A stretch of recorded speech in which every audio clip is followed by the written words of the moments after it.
Konflikti në distancë mes Louise Ailit dhe Anait Kalotit duket se ka hapur një kapitull të ri reagimesh në showbizin shqiptar. Pas përplasjes së tyre publike në rrjetet sociale, në debat është përfshirë edhe Egla Ceno, e cila ka zgjedhur ironinë për të dhënë mesazhin e saj.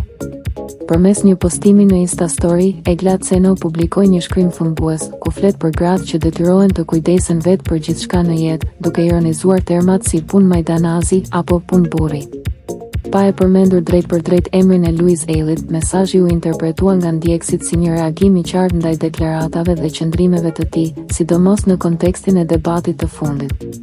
Shkrimi i Eglës u pa si një kritik ndaj ndarjes gjinore të roleve, një thumbje drejt për drejt ndaj mentalitetit patriarkal, dhe sipas shumë ndjekësve, një ndis i koduar për Louisin.